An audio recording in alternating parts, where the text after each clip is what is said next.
What's up, y'all? It's Flying Squirrel. So Belal Muhammad versus Della Matalena fight this weekend at UFC Montreal, and it is a very, very highly anticipated fight that a lot of things are riding on. And honestly, I think if Belal Muhammad wins this fight, MMA as we know it is done. It's cooked. It's over with.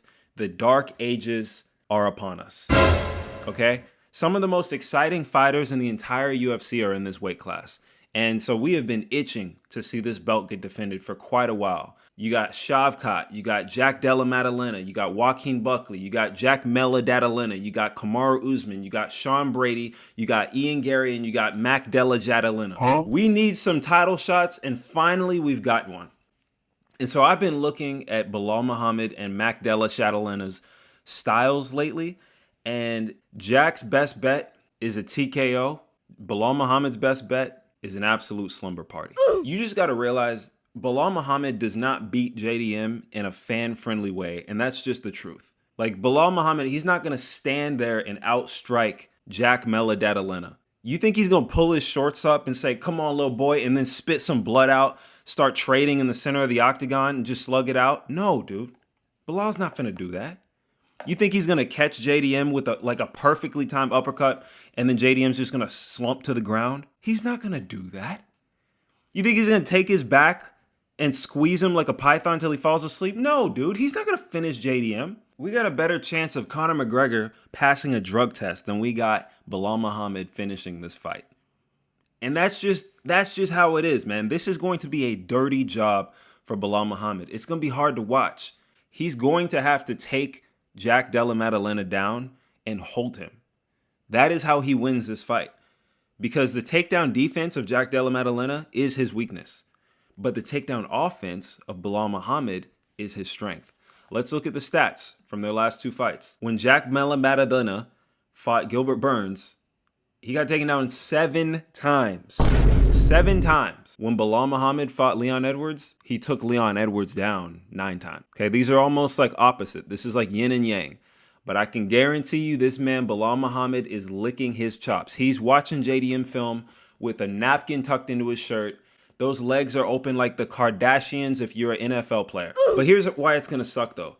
JDM, he leaves himself open for takedowns because he has a boxing heavy style. It's a style that JDM fans love. And he has such strong Brazilian jiu-jitsu that he can afford to get taken down because he knows he can reverse you and put you in trouble. Let's look at some of the takedowns that Gilbert Burns literally took him around. It was like he was at the roller coaster. He took him down every single chance he got. These are all takedowns. But every single one of these takedowns, JDM was able to get right back up. And some of them he was able to reverse. The last time when he got back up, he stung Gilbert Burns with a knee, finished him by TKO. Burns went for another takedown. He ran right into JDM's knee. You ever ran into a knee, bro?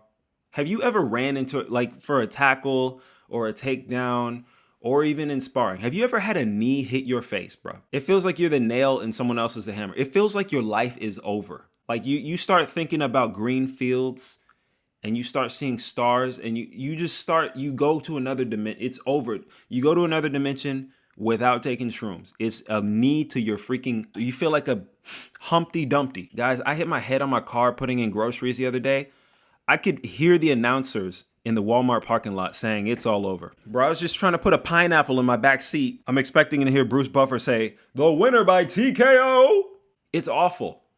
And so now when I'm seeing JDM handing out head trauma like it's poker night, I realize anyone who fights him, they have to play it very, very, very safe. Because Gilbert Burns is as good as it gets. I know he's out of his prime, but he was really good in this fight. He got stung. And so this leaves Belal with what as a game plan? A safe game plan. Take down, smother, and control. And he absolutely has a skill set to do that, which is the scary thing. If he wins, he's going to stink up the place. He is going to absolutely stink up the place in Montreal. JDM, on the other hand, he also literally has the skill set to spark Belal and put him to sleep. If this was a boxing match, it would be done in 2 rounds. I'm sorry, but the difference between JDM and Belal's boxing is that JDM's punches, they actually land. They actually land. Oof. They're not a means to an end. They're not setups for a takedown. That's how Belal uses his punches. They're setups for a takedown. It's almost like jazz hands sometimes. No, when JDM throws a punch, it is the end. It's not means to an end. It is the end. If it was a BJJ match, JDM, he subs Belal Muhammad. Belal Muhammad he has more control time than anyone in the UFC and less submissions than anyone in the UFC. Jack Della Matalena, just saw him on film choking out Craig Jones. If it's BJJ, JDM, he subs Belal. But this is an MMA match, so both are possible and pretty challenging. One thing we can consider is JDM, his cardio is kind of in question. You know, he hasn't had a 5-round fight. We know that Belal Muhammad can shoot and wrestle all day long. So we see there's a lot of questions that JDM has to answer in this fight. However, here's another thing, and here's another reason why Belal winning is going to ruin MMA forever. If he wins, we lose out on 2 super fights. We don't get Islam Makhachev moving up to fight at 170, and we probably don't get Ilia Topuria moving up to 155, or he's going to have to sit on the sideline forever. Belal might take another long layoff. I know it's out of his character. He was talking all this stuff about, I want to be active, and then he got injured. It's out of his character, but strangely, hey, Leon Edwards has already gotten back in the octagon. Huh? That's strange. Ian Gary has fought twice since you last fought. Joaquin Buckley has fought twice since you last fought.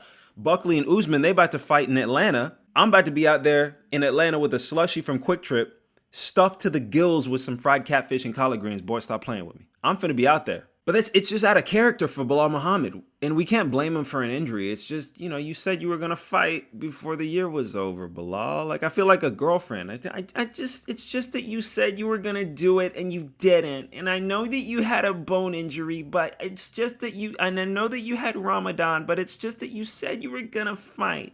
Now, if Belal Muhammad wins, man, this traffic jam, it does not move. You refuse to fight Islam. Islam can't move. Islam refuses to fight Ilia. Ilia can't move.